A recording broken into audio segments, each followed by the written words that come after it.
This is the Horse Radio Network. This is episode 152 of the Stable Scoop Radio Show. Madeliene Pickens Mustang Monument. Please support our sponsors as they make this show possible. Today's show is sponsored by Equestrian Collections for the whole universe of equestrian shopping at your fingertips at a price you can afford at equestriancollections.com. Plus Uncle Jimmy's, who has all the horse treats for your horses and more.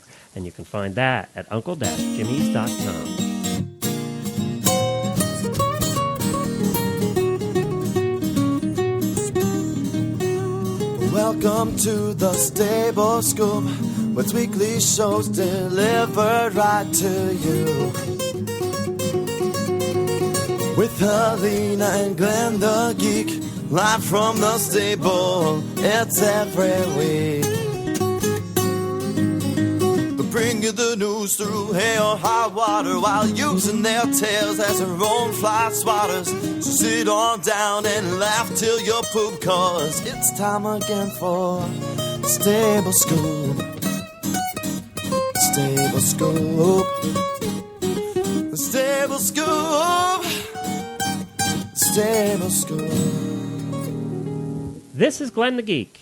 And this is Helena B. And you're listening to the Stable Scoop Radio Show on the Horse Radio Network. Well, I think the first thing we should do today, Helena, is welcome any of the Tack and Habit listeners who are coming here to listen for the first time. Go Tack and Habit, go Tack and Habit, you're gonna love Stable Scoop. And that, people, is the extent of my entertaining abilities. Were you having martinis for lunch? Is that what I should have. I have like 6 gallons of margarita mix because I keep saying I want to have margaritas and I forget that I buy margarita mix and tequila. And so then I go down to the store and I buy more. And so I have 3 gallons of tequila and green goo for margarita mix. I should have one. You know, we always get the mixes and forget to buy the alcohol that goes with it. So yeah, that's a problem. We've had a lot of strawberry daiquiris that are virgin here lately. Oh. Yeah, but which are really good, by the way. They're more like just smoothies. Yeah, but you don't want to be drinking any alcohol when you're sitting on your ball. That's true. Yes. No. When I do sit on a ball to record an exercise ball, and that would probably be bad. Right. I've only ever fallen off. All the shows we've done over 3 years, I've fallen off once. So I just had this image of you falling off the ball. I fell right off the back of the ball. I went to tie my shoe during the morning show one morning. I went to tie I sort of fell off the side. I went to tie my shoe. I forgot I was on the ball, and I fell right off during the show. Why would you tie your shoe during the show? I noticed it was untied, and I went, well, I got to tie my shoe. And you really do have ADHD or whatever that is. I mean, you're sitting on a ball, talking into a microphone. Why would you need to tie your shoe? Well, it was there. It was untied. And you know how when you have an untied shoe, you obsess over it? Well, because it screams at you, I'm untied. Yes, exactly. You're going to trip over it, even though you're not walking. Yeah. So I went to tie it, and I fell off my ball. And fortunately, I didn't hit my head on the desk. We were fine. All right, now, so that would be me. People. I would fall off the ball and hit my head on something, and then blood would gush, and then my eyes would swell up. See, Tack and Habit, people, this show is not any more serious than Tack and Habit ever was. Oh, gosh, no. Yeah, we are discontinuing the Tack and Habit show, and what we're doing is we're going to have a Tack and Habit segment starting next week on the Stable Scoop radio show every week. So we're just going to be reviewing a product like we did over on Tack and Habit here on Stable Scoop at the end of every show. So that's what's happening. That's why we said welcome to the Tack and Habit fans and listeners. We thought, well, you know what? Helena and I do this show over here at Stable Scoop. It has a much bigger audience anyway. And we know you guys like to hear about tack and new things coming to the market. So we just thought, well, let's share the love. And we'll do that on the Stable Scoop show. So that's what the story is there. But today we have a couple of very special things going on. We do. We have a couple of very special things. And talking about ADD, I just zoned out for a minute. I was like, oh, it's so hot here. But see, I'm wearing flip-flops. I don't have any shoelace to distract me. We do. We have a couple of really wonderful things. We have a couple of announcements about some new shows that are coming out. We are going to be talking about the Driving Radio Show, the Equestrian Legends Radio Show, which is going to be hosted by our very own Chris Stafford, and today's big deal, which is an interview that Jamie Jennings and I did with the wonderful Madeliene Pickens, who is, probably the most inspiring horsewoman in the world today. Would you agree, Glenn? I would agree, yes. Okay. She's done, Madeliene obviously is a billionairess. She is the wife of a billionaire, Boone Pickens, who made his money in the oil fields of Texas. And, she really could sit on her laurels and do nothing in her life. And I'm not too sure if I was in her situation, I wouldn't be sitting on my laurels doing nothing, but she has chosen to actually make a difference in the world in a big way. She has. And, Jamie and I got together because this is a special interview. It's part of the Women of Hope series. And it's actually going to air in 2 parts on Horses in the Morning as well as here today on Stable Scoop. Hope is sort of, it's a loose translation of heartfelt, overcoming, passionate, and inspiring. Now, these are 4 words that totally sum up Madeliene Pickens and her efforts, in particular, to change the way Americans treat one of our most beloved national symbols, the Mustang. Now, Madeliene Pickens may be, I would say she's privileged now, but she's no stranger to challenges. She's a role model for horse girls and women everywhere. And she's the epitome of I don't want to say the successful business, a businesswoman. She's a hard worker. She's a wife, a mother, a grandmother, a thoroughbred racehorse owner, an animal welfare activist, philanthropist, and she's also an author. But above all, she's an American woman who has heart, compassion to overcome obstacles, and she's inspiring. So, I want you to take a listen to the conversation that Jamie and I had with her. Jamie and I are really, this woman made our work very easy. We asked just a few questions, and she had plenty to say. She's very interesting to listen to. What she has to say is relevant. And, for example, Madeliene and her husband, Boone, as Glenn was saying, they led the fight to close the last slaughterhouse in the United States, equine slaughterhouse in the United States. And much of their work resulted in the passage of the American Horse Slaughter Prevention Act by the U.S. House of Representatives. They also helped the victims of Hurricane Katrina back in August of 2005. The Pickens donated $7 million to the Red Cross to help the people of New Orleans, which is just really I can't wonderful. say how much that must have been appreciated, because I am a Red Cross volunteer. I was in actually Pennsylvania, I think, during that time, working with the Red Cross there, and we sent so many people, and the Red Cross spent so much money on that particular disaster. And, it was people like we were begging for money at that point. The coffers were running low because we had so many hurricanes that year, if you remember right. Yes, I do. That wasn't the only hurricane that year. That was one of many hurricanes that year, and it's people like the Pickens who really helped keep the Red Cross going at that point. Well, I think that sort of got the wheels rolling, too, because, just a few years later in 2008, when the Bureau of Land Management announced that the U.S. government was considering euthanasia and selling the 30,000 wild Mustangs that we had to slaughterhouses overseas, Madeliene decided that she was going to develop a sanctuary for these horses. And guess what? She did exactly that. She bought 1 million acres and donated it to the Mustangs. Donated it. She bought the 1 million acres and created a sanctuary, and that is called Mustang Monument. So all of these Mustangs can come and live on her property in safety. And, that's a big deal, people. Okay, granted, you and I don't have the money to buy 1 million acres, but what she's done has inspired me, and I know it's going to inspire you to do what you can do. How many acres do you have, Helena, at your little farm there? I have, altogether we have 6. Okay, let me divide that out. That's 166,000 of your farms. Yeah. So, like I said, so she's sort of the thing you look up to. This is what she could do, and that's what she did do. So after you hear this interview, I want everybody to sit down and think about what you can do and then do it, because Madeliene Pickens will inspire you to do exactly that.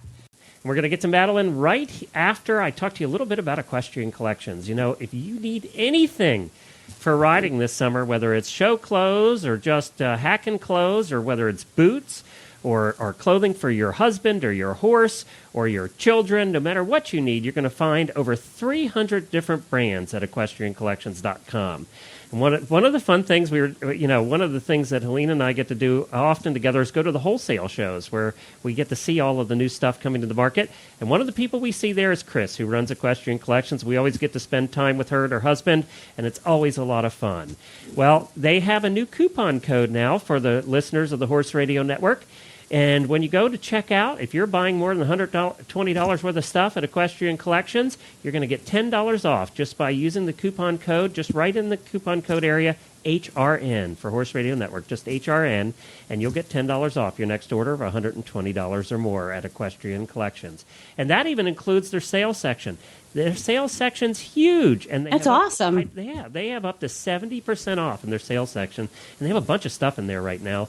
So go to equestriancollections.com for all of your horsey needs this summer. We would appreciate you supporting the sponsors that support us. That's equestriancollections.com. And now, Jamie Jennings, Helena B., and Madeliene Pickens. How would you describe yourself to our listeners? Well, first of all, I immigrated to America. So I feel very fortunate to have been able to come here. I always dreamed of coming here, even as a child. So America is what I dreamed of. It's where I ended up. I had such expectations, and I've been very lucky. I've achieved my goals here in America. But, as you start to achieve goals, you start to find out about other things that are going on, and you start to think about maybe adding some other goals. And it was apparent to me that this country needs help as far as its kindness to animals. And so that has been my passion. And, if it's something related to an animal, I'm always there. Yes, you are. I believe that your dachshund is sitting in your lap right now, your rescue dog. Little Tommy, I made a mistake. I was surfing online one night, and my Jack Russell was, 17 and a half years old, and he's been more than a friend. I just cannot tell you how I loved that dog. And I was thinking, I'm never going to be able to do the right thing with him and put him down when it's time. So I thought I'd better start to look for another companion.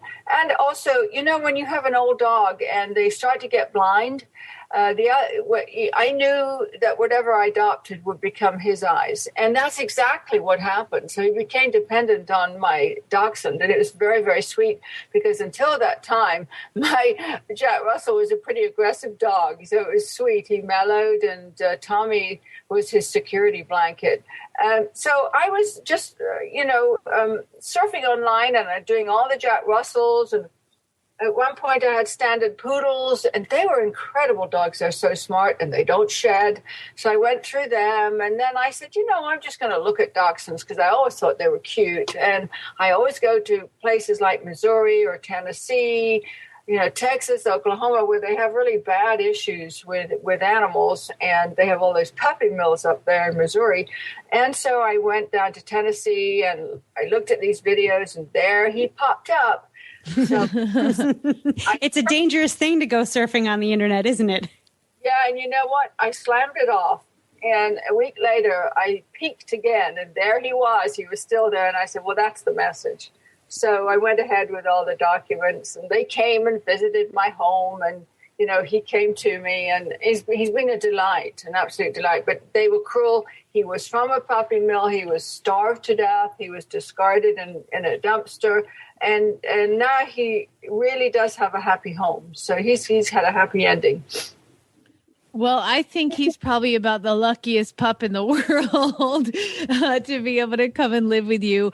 Now, what you're doing here that really inspired me, obviously, you've saved a lot of horses. You work with Old Friends Equine, and you now have kind of directed your attention to something that I feel is very important and really didn't have a ton of experience with them until I moved out here to Arizona, and so many people own them, is the Mustang.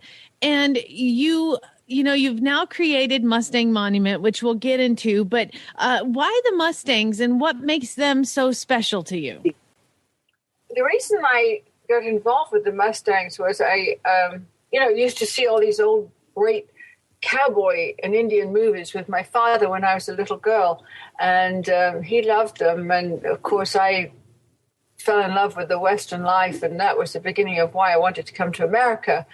When I got here, I didn't see any of the West. You'd go to Disneyland, et cetera, et cetera. Oh, how cute! Sorry about that. I told you that would happen.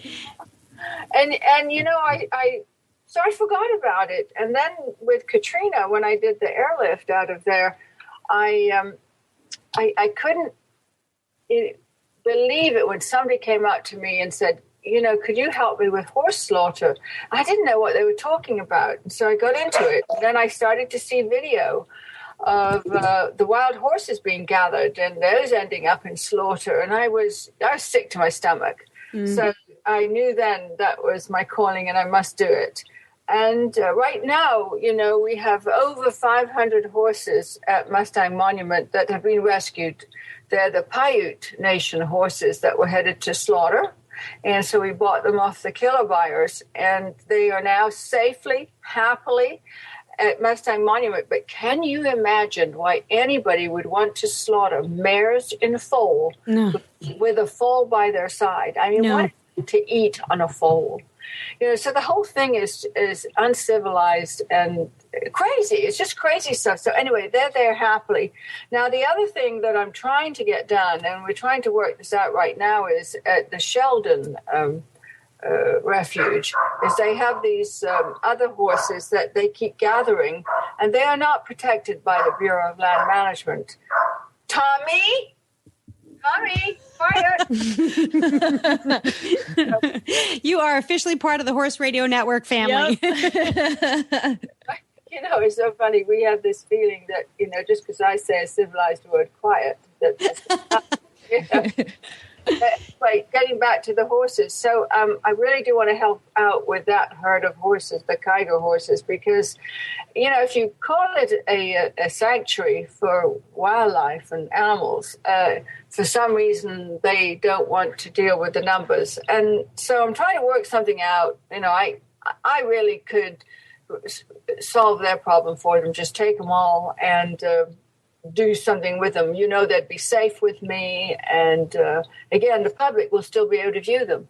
So we're trying to work something out now. I'm probably a little bit ahead of the game talking about it. But, if you don't, then people don't know that you're trying to do the right thing. And it also helps them out, fish and wildlife and game and all of that.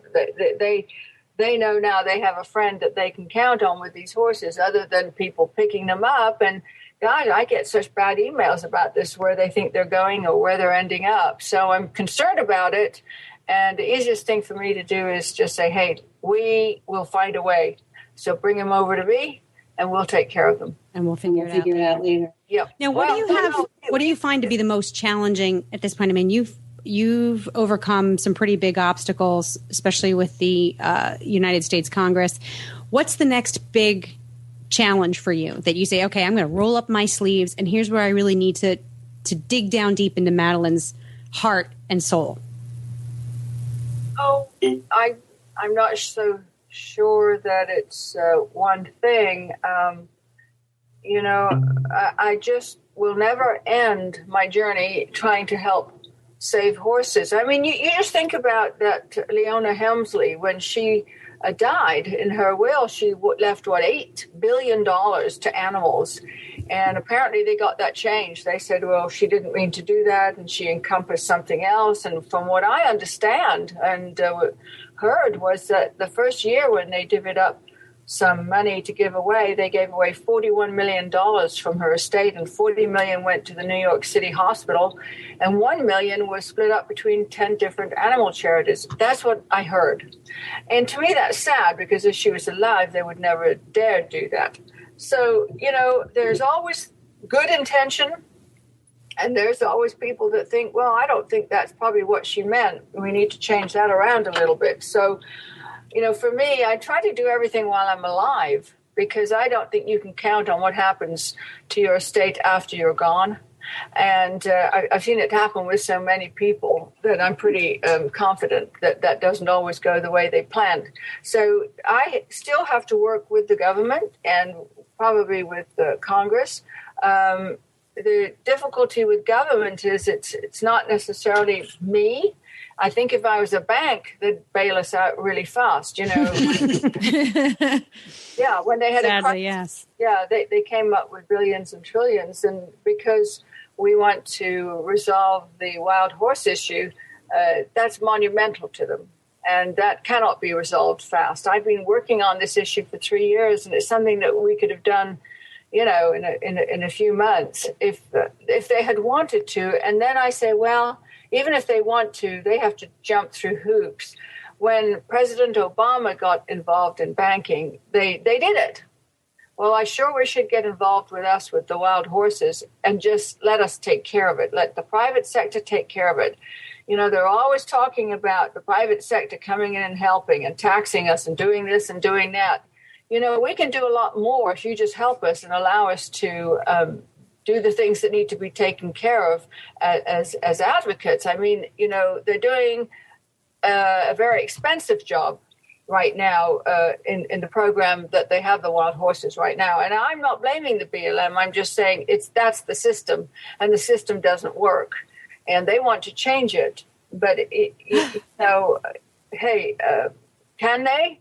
Well, it takes a year to do this and 3 years to do that, and maybe it'll take another 3 years for the RFP for the public lands.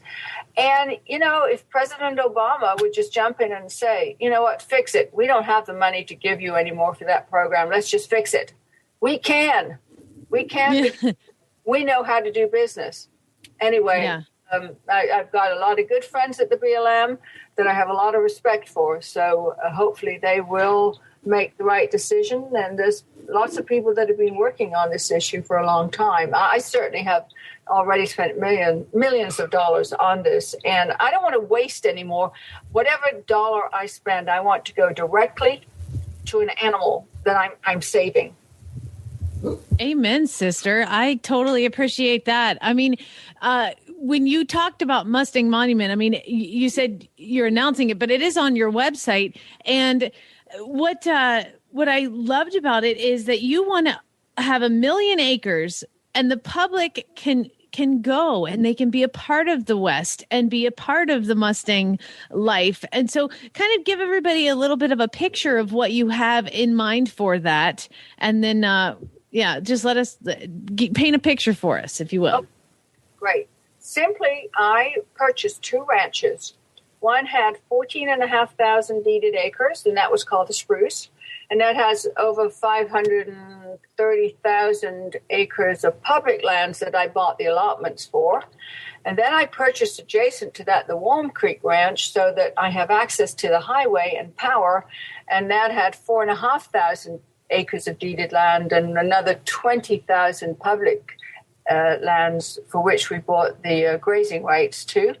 And so together we're around 560,000 acres. What I've asked the government to consider is opening up the public lands from cattle grazing to horse grazing. This way we can take a lot of horses, and because we're no longer running it as a cow-calf operation, we can do a lot more to take care of the horses. When I took it over, there were a lot of wells and springs that really weren't working so well. Now we're motivated to do it. The people before with cows were not motivated to do it. I'm motivated. I want to create this eco-sanctuary where you can all come with your families and your pets and visit.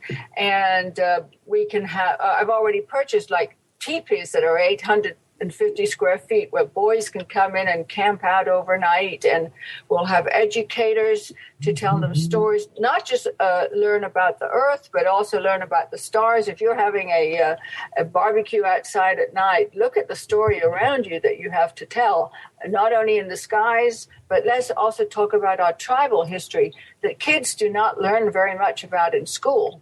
And I'm fascinated with our tribal history, and I know my daughter is. And I remember doing homework with her, and we did Lewis and Clark, and Sacagawea, and then we turned the page, and it was back to something else. You know, America did not begin when the Pilgrims arrived. I mean, America existed before. There's a lot of denial about it. But, I mean, it's a beautiful history. And we need to all be friends, and we need to make it work.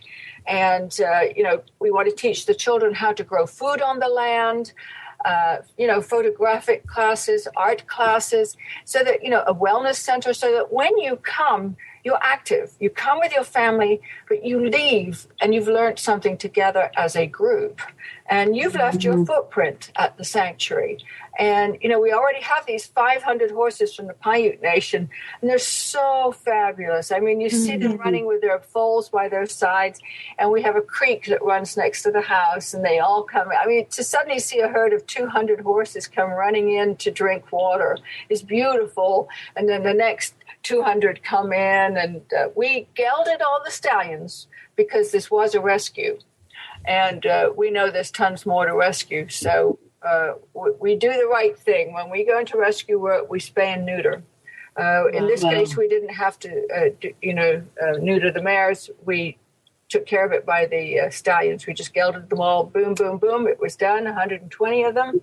Wow. And now we're safe, If there's anything in the oven, right now, if the mares are in foal, we'll see them, and if it's a stallion, it'll be, neutered after a few months. But I feel so good about it when you go.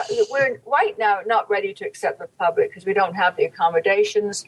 We need to get our business license. We need to work out accommodations with the Elko County.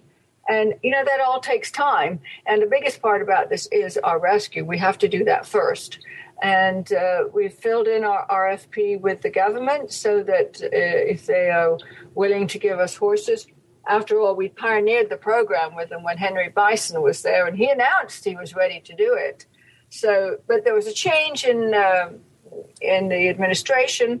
And so then you have to go with a new group. They appear to be on board now. And, otherwise they wouldn't have done an RFP. We could have done it without it, but they weren't willing to do that. And that's fine. It's just cost us all a lot more money, and attorneys and engineers and everything else. When you deal with government, it's not cheap.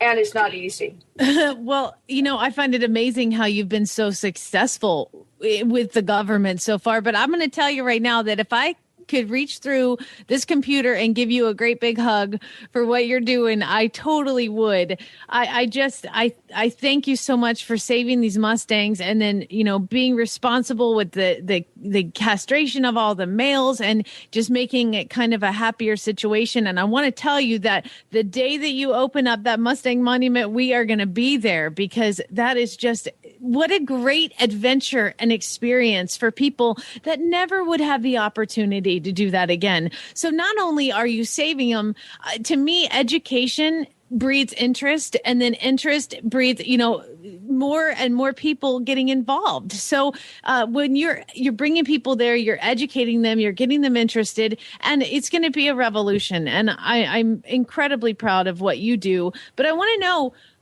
what is your proudest moment in everything you've done? Oh, I think when I delivered my daughter. I knew you were going to say that too. I really did. I think it is amazing. And has she followed in your footsteps as far as loving animals and being compassionate? Oh, she's so sweet. And she's got 2 small children. And she wrote me a lovely letter. And she said, Mom, I'm so proud of what you're doing. And right now I'm busy raising my children. But when it's time, I'll be there to take over. And, it was so sweet. It made me cry. And people will say, what was your proudest moment? I don't know. I think we all have many proud moments, when I married my husband, when my daughter was born, when the horses arrived, when that first truckload of Paiutes arrived, when that first airliner took off out of Baton Rouge with the dogs and cats on board, I cried. I mean, it was like Noah's Ark taking off. And the thing that I felt was there's going to be some people there that are sad because they don't know what happened to their dogs. They left them behind. But now they know there's airliners taking off with them, and they can dream that their dogs dog or their cat was on there, and it will go to a good home. And the same thing with the horses. When they arrived, they were coming from the killer buyers. They were headed, to be slaughtered. And this time they were on a truck. They didn't know where they were going, but they arrived at the sanctuary. And I cried. It was just so beautiful just to see these animals become free. And they've all gained so much weight. They just look so good. And it's just made me realize, just keep on it. You're doing the right thing, because when you can sleep at night, you know you're doing it right. I'm sorry. I was what you heard was me gasping, because I'm watching, I'm listening to this conversation. One of the things I know that you wanted to talk about was a message that you created to send to Oprah, and it was a video. I care about wild horses. And I've sort of had it playing in the background as we're having this conversation. And, I'm listening, and then I'm looking up at the video. And on 2 occasions, the video has actually made me gasp out loud about the way these animals are treated, the approach that the helicopters and the people the approach that they are taking is so callous. And I'm scared, and that approach and that perspective on these animals will be the majority. How do you? It makes me sad. I know it makes you sad. It makes you sick, and then that inspired you to take action. Well, just go down to any shelter or see these dogs that are tied on a chain in the backyards, and people don't feed or water them. But, animal cruelty is big. It's big in the world, and it's big in this country. And that footage we put out there is not the worst footage. We had to be very careful what we put there, because people don't want to see the terrible things. They don't want to see it. So I wish I could put it out, but I can't. But we have much worse footage than that, with the burros being hit and have their heads slammed against these metal pens and things, just for fun. They're just having fun. So it was shocking. It made me ill. What do you do with that? It must make you sad and angry and energized all at the same time. When you must feel this mix of emotions. I know you do. What do you do? Do you slam your fist down and say, "That's it," and then you pick up the phone, or how do you channel those emotions into? I think that's a challenge for most of us who are impacted or affected by these videos and by the cruelty. How do you channel that into something positive? Well, I learned at an early age. I once met a therapist. God, it's got to be 42 years ago. And I said, "What do you do when you get angry?" And he said, "God gave us anger for a reason." And he said, anger is so that you use it, but don't use it against yourself. Use it to do good. And I understood that. And I realized so many people have anger management, but they don't take that and put it, go into a project and save something, And when I first found out about horse slaughter, and I saw the videos of it, I would cry and cry. And I was devastated, and I felt helpless. And then one day I just realized, I'm going to pray. And when I pray, I've changed my praying.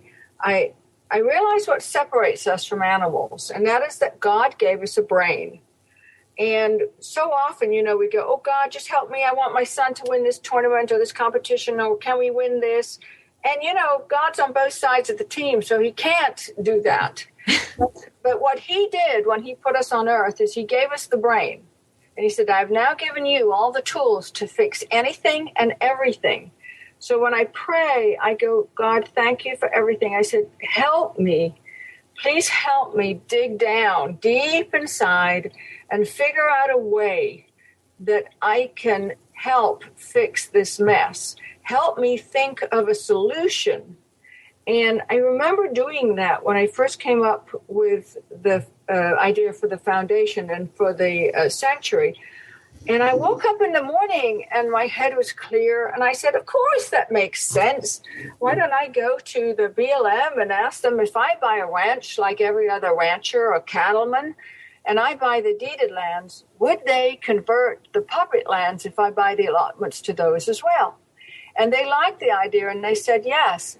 And, after all, then it becomes property rights. Now I have the rights to the deeded land, and when you own the deeded land, you own the water rights to the public lands. So surely now, you can't bring people out from Washington or New York and have them stand on 500,000 acres or 1,000 square miles and say, hey, there's not enough room here for these horses. I mean, they would look at you sideways and say, this is corruption, or this is some silly argument that's archaic. We need to change this. I mean, it's not possible that you can't put more horses out there. And so the thing is to work together as a team. I have the idea. I now bought the land because I would talk about it when I went to Washington. I would see, Feinstein, and she'd say, okay. And then finally she said, Madeliene, just go and buy the land. And when you do it, we can get it done. So I bought the land, and, hopefully she's going to be on board to help us, along with Senator Landrieu. And you've seen Congressman Dan Burton up there on the floor. I mean, he's not afraid. He's horrified and ashamed that we're spending this kind of money. There's a ton of congressmen and senators that really do want this fixed. After all, America's got big problems, and you can't have this kind of nonsense going on when we got major, major problems. And our problems are not over in this country. So we need to get off the stick and allow the private sector to fix this, and then let the government get on to doing other things that are that would have more impact and more importance. Right now, with the cattle grazing, they pay 4 cents a day per cow to graze on public lands. And the government takes in, 16 or 20 million from the ranchers for cattle income, on these grazing rights, which is nothing, because it costs them over 120 million to run the operation. So, here you have an operation where the ranchers have asked the government or set the standards for how many horses are allowed there. And then they say, okay, now remove the rest. We don't want them. And so the government has to come and help the rancher out, remove the horses, and then they give it to another rancher in Kansas or, Texas or Oklahoma, and they pay them. So they keep paying all these ranchers and these cattlemen to take care of horses. And you know what? We can fix it all. Right now, the horses, there's 15,000 that are in short-term holding. They have to pay $2,500 a year per horse in short-term holding. And they pay $500 to the ones in the long-term holding. So I said, give me the horses from short-term holding at $2,500 a year cost to you. I will take that $500 and I will put them in a sanctuary where the public can see them, because right now you can't see them in long-term holding because it's private land, so they are excused, and there's no transparency. There's too many stories about what's happened to these horses. They don't know. Who knows when they die? Who knows what happens? Because you can't see. And when you don't have transparency, people talk. So, with or without the government, my sanctuary's moving forward. If they want to engage, save the taxpayer money, bring them to me, great. If they don't, we're not going to stop. We'll take care of the horse. It'll be sad if they don't come to us. And it's sad because we said, look, you keep talking about us as a pilot program, but hurry up and do it so that we can then acquire more land and take care of 30,000 horses. But, when you keep talking about a pilot program with 1,000 horses and you got 1,000 square miles, you start crossing your eyes and rolling your eyes and saying, come on, it's you've been in this mess for a long time. I've been standing in front of you for a long time saying, come on in, let's be friends and let's make this work together. Mm-hmm. Girl, I'm about to load up my trailer right now and head that way. I'm telling you. That makes two of us. So when you've got all this going and you've made this video, first of all, I want to find out how people can get involved. And then I want to know, did Oprah get the video? Has she seen this powerful piece that you guys made? I talked to Wayne Pacelli at the Humane Society. Yeah, and Wayne, I think, is a great head of the Humane Society. There are always stories out there. And I always say to people, you know what? He does legislation. And legislative work is the hardest thing to do, and it's very, very costly to do. So they've been wonderful in getting a lot of things enacted for us.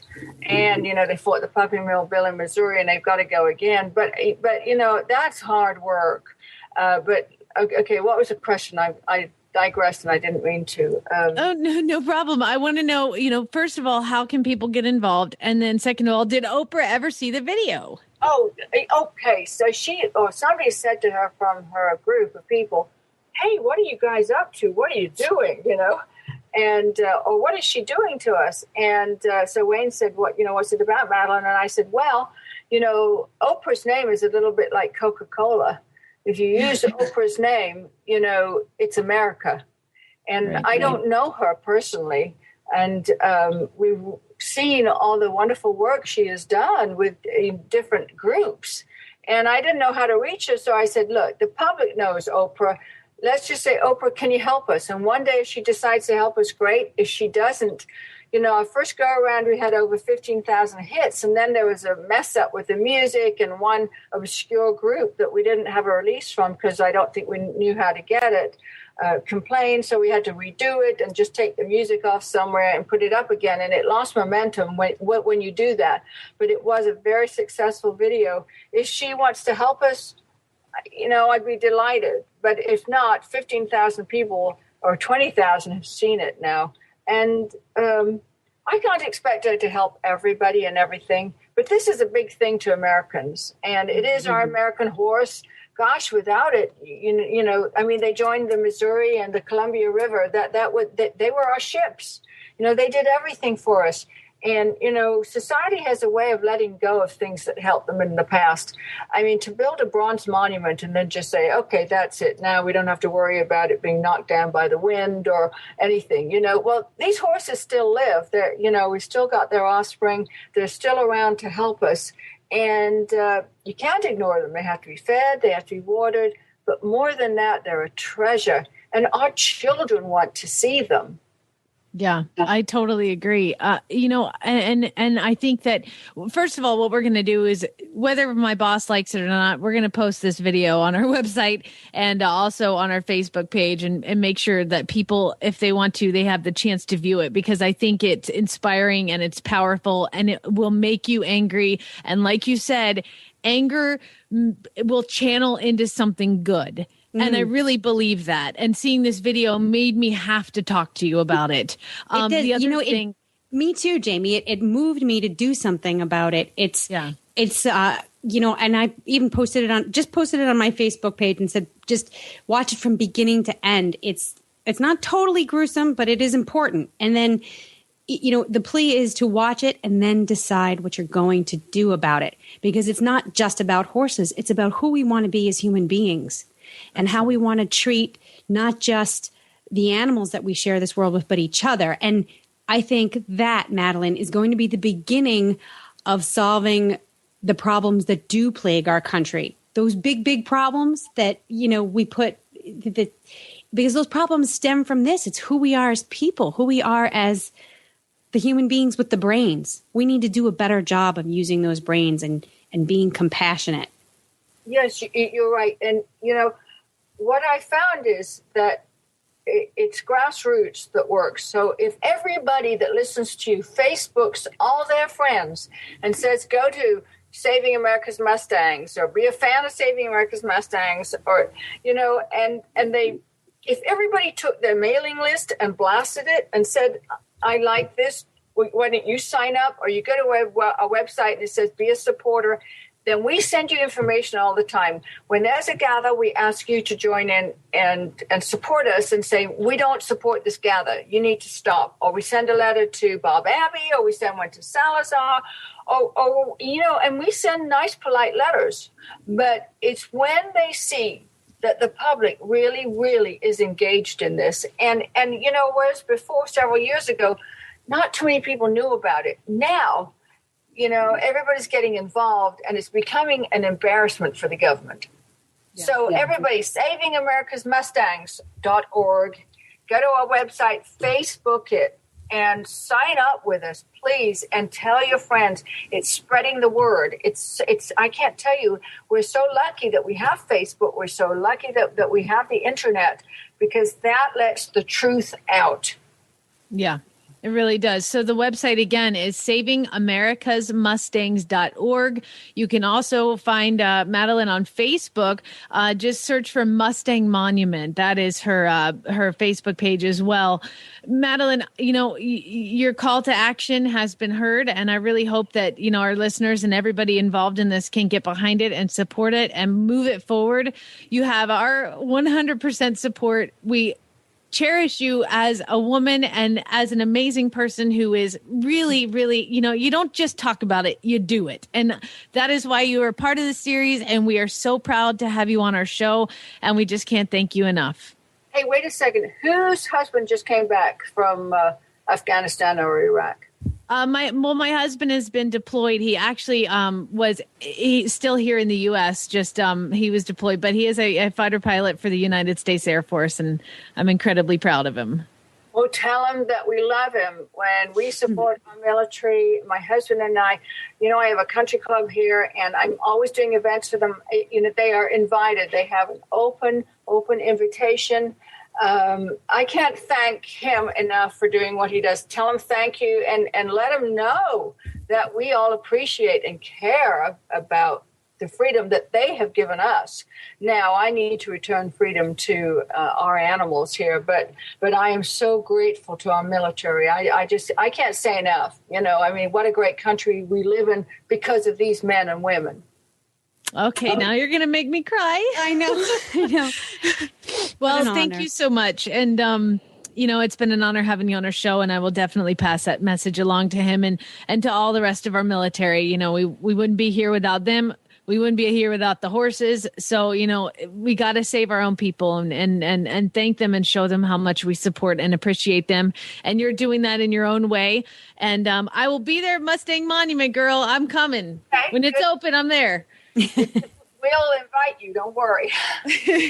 Well, thank you so much. Tell Tommy we said hello and give him a little cookie from us. The same thing for your brood. Thanks. Talk to you soon. Thanks, Madeliene. Bye-bye. Bye. So, I told you so. You guys did a terrific interview. I have to congratulate you. You did a terrific job with that interview. I would love to meet her in person. She's one of those people, like Jamie said, I would love to, I would not extend my hand to the woman to shake, how do you do? I would give her a hug. And, even if she was not the touchy-feely kind, I would give her a hug. I get the impression she is, and she also was kind of cute when all your dogs were going at the same time. I know. I know. That just shows it's a true horse radio show when you hear the dogs in the background. It really is. It really is. So our thanks again to Madeliene Pickens for joining Jamie and I. It was a great... I would like to thank her people also who helped put that together, because they were really good to work with. Indeed. And we're going to take just a minute to talk about one of my favorite sponsors, Uncle Jimmy's brand products. And why are they one of my favorite sponsors? Because their products totally rock. My favorite in particular is Uncle Jimmy's Squeezy Buns. And those are one of the many horse treats that Uncle Jimmy's produces, which are all natural. They're healthy for your horse. They're totally yummy because they're all natural. They don't have a lot of chemicals and junk in them. And the nice thing about Squeezy Buns is that they're individually wrapped and they're soft. They're sort of chewy, so you can break them up into little pieces and you can put meds in them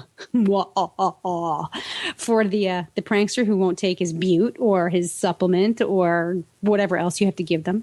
You just sneak a little bit into a Squeezy Bun and the deal is done. And that's just the Squeezy Buns. There's Uncle Jimmy's Licky Things. There's their flagship product, Uncle Jimmy's Hangin' Balls. And they even make treats for chickens. Yes, people, Uncle Jimmy's Pecker Wrecker. You want to find out more about this stuff? I know you do. And the way to do that is to log on to uncle-jimmys.com and you will find out details about all the great products from Uncle Jimmy's. It cracks me up every time you do that conversation. I know. I love hearing you say those words. I just think it's so funny. And you notice I give you that one every time.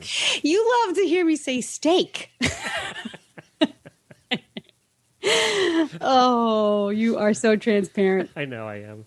But that's why you love me, Helena. It is. It Well, is. we want to talk. We have another interview we want to do here real quick that we got to catch up with Chris Stafford, the host of the Jumping, Dressage, and Eventing radio shows, who has a new show coming onto the Horse Radio Network that we're all very excited about. So let's talk to Chris about. Holy crap! She gets 4 shows. I know. Well, she invented this one, really. She came to me and said, we really need to do this, and I agreed with her. So you go ahead and invent another one, and then come to me, Helena. Fine. Okay. Well, we have with us Chris, who is the host of many of our shows here on the Horse Radio Network, the Eventing, Dressage, and Jumping Show. And because she was bored and didn't have enough to do, she wanted to do another one. And this one is a little bit different than our other shows, and I think adds a couple of benefits that we're going to talk about that I really like for the Horse Radio Network. So welcome to our show, Chris. Well, thank you, Glenn. Thank you, Helena. This is the first time I think I've ever graced your airways on the Stable Scoop radio show, and it is a privilege since you were the first out of the gate. So I am honoured and humbled to be in your company. Are you bowing? Well, as the Brits always do, we curtsy. Okay, good. Oh, I love that. I never thought in my lifetime I'd get that. I think I could get used to it. Chris, you want to come on next week, too? You know what? She records on a ball, too, so if she's curtsying, she'd end up on the floor. She's not really curtsying. Well, you have something really special going on or coming up, and I'm personally am going to be probably your first fan. Tell us about what you've got, what this special project is. Well, thank you, Helena. Yeah, this is a brand new show called Equestrian Legends, where we're celebrating the lives of distinguished horsemen and women around the disciplines and around the world, literally. As you know, we are all over the world, and we have no excuses now not to extend beyond the 3 shows that I do, the 3 disciplines. We're going way beyond that, Helena. We're going to be talking to the greatest in all walks of the horse world who have become legends. And we're doing this slightly different in that I thought, so often when we interview people, as you know, Glenn and Helena, I interview them on the show, we talk about competitions, we talk about training issues, and we just talk about the practical aspects of what they're doing today and why they're doing what they're doing today. Well, we're going to step back from that, and we're going to be talking to people that have become legends in their own sport, in their own horse world. And these are of the older generation, that they're older than any of us, I would venture to say. And some are actually really senior citizens. They're in their 80s and 90s. And the legends of jumping, the legends of eventing, to name just such a few people will be familiar with, of course, Bill Steinkraus, multi-medalist. I mean, just a phenomenal name in the sport. And tell us about some of the others that you have lined up. Well, we have Lyndon Gray, is a very popular guest on the Dressage radio show, but she is really a legend in her own lifetime in the dressage world. So she's one of my guests, and Kathy Kusner from the world of show jumping, the era of Bill Steinkraus and George Morris, of that generation. We also have Denny Emerson, of course, and Jimmy Wofford. We had to have those. That's very popular from the world of eventing. And we also have Kay Meredith from the world of dressage. And 2 people that I'm particularly excited about, which I recorded recently because they are very close to 90. One is almost 90 and the other is 91. And that is Raimondo and Piero Dinzeo. And if you are of a certain vintage, you will remember that they were the stars of show jumping back in the 50s and 60s for Italy. So I've recorded those with an old friend of mine who speaks fluent English. Because we had to translate. I do speak some Italian, but I didn't want to abuse their language, so we had a translator for that. And they, of course, as I said, are stars. And to have them memorialized in an audio record of these people, Glenn, which is, I think, to your point earlier. Yeah, I think that's what excites me the most about this. You know, Helena, how, most of these people who, Chris is right, for many of them, this is the last interview they're going to do. This is their swan song, and to have it at audio is much different than most of them have done, only ever done, either, print interviews, in writing, in newspapers and magazines, and you haven't heard their voice, the inflections, and you know how it is with our shows. When you hear them talk, you get a whole different perspective. And we're going to have these audio records really as a history of the horse world. And Chris, you were just talking about jumping and dressage in there, but we're going to go beyond that to Western, to natural horsemanship, to the real legends in the horse world, no matter where they are. Absolutely. And to have access to these people that, scores and scores of us who will be waiting to hear what these folks have to say, we would otherwise not have access to them. And it would get lost because they'll die, and we won't have their voice recorded in a conclusive, extensive interview like Chris is doing. I've heard a couple of these, and they get into their lives, and in some of these, and I don't think I'm being insulting here, you can hear the age in their voice. I mean, and that even makes it more poignant, these interviews. Don't you think, Chris?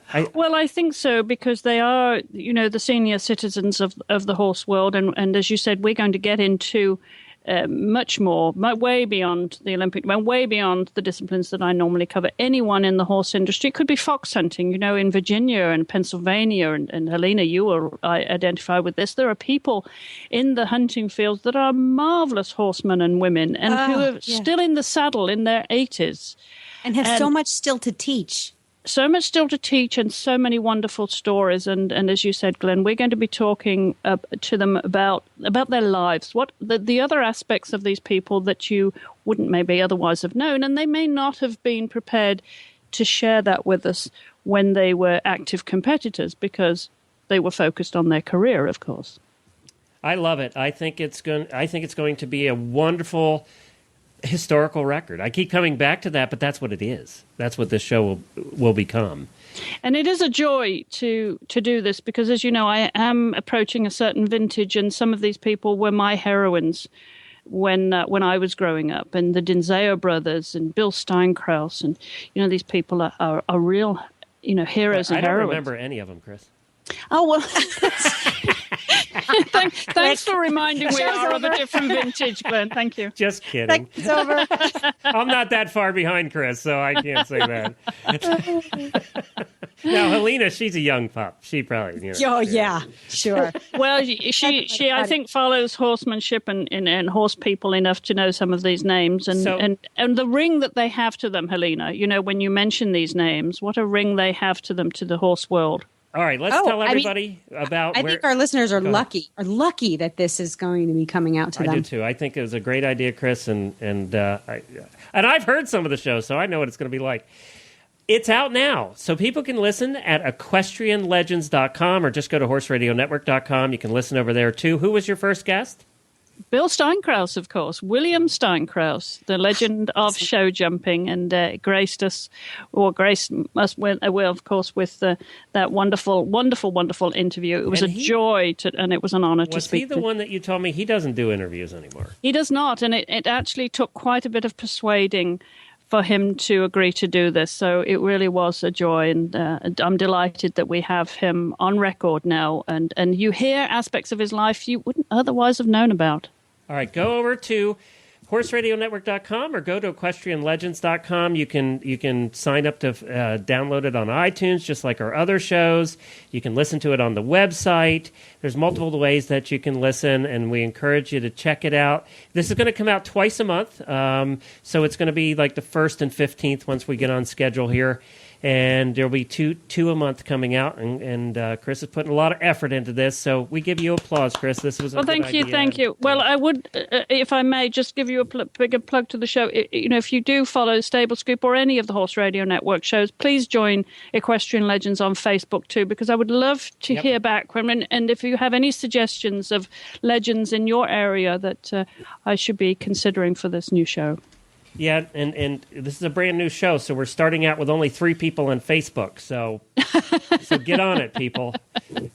And we're a little sensitive about our Facebook followers. Yes.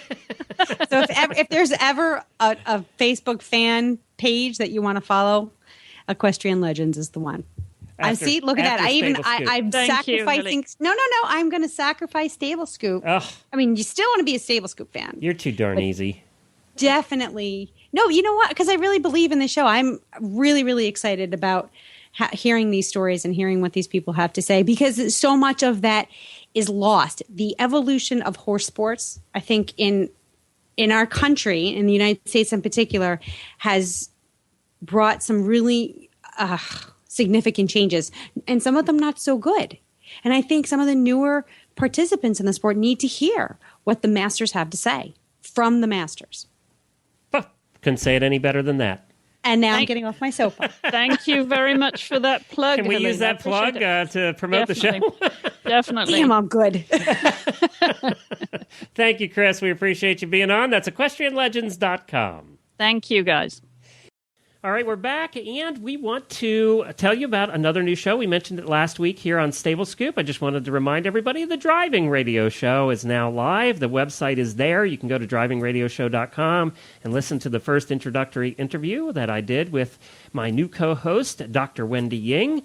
And we also recorded for the next week.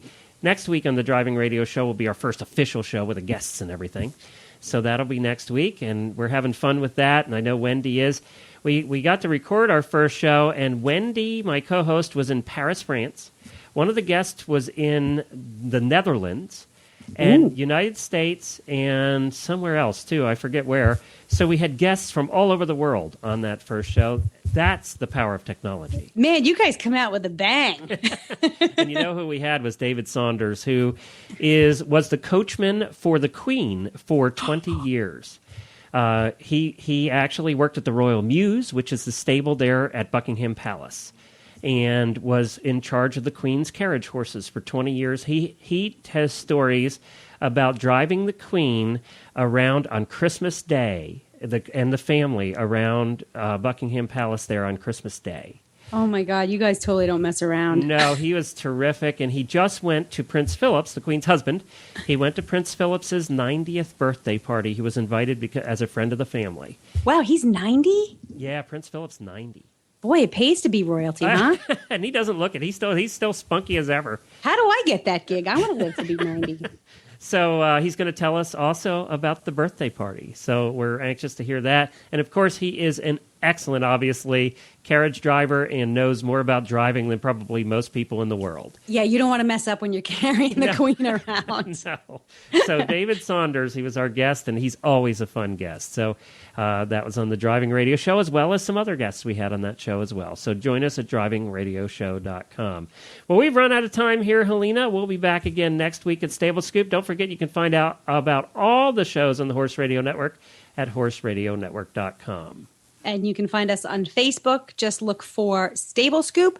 We're also on Twitter at Horse Radio. And we love your feedback, so please post comments. Go to stablescoop.com and use our contact page. We love to hear from you. Many, many thanks to our sponsors, Equestrian Collections and Uncle Jimmy's Brand Products. And like you said, Glenn, that is it for this week. But you know what? That was plenty.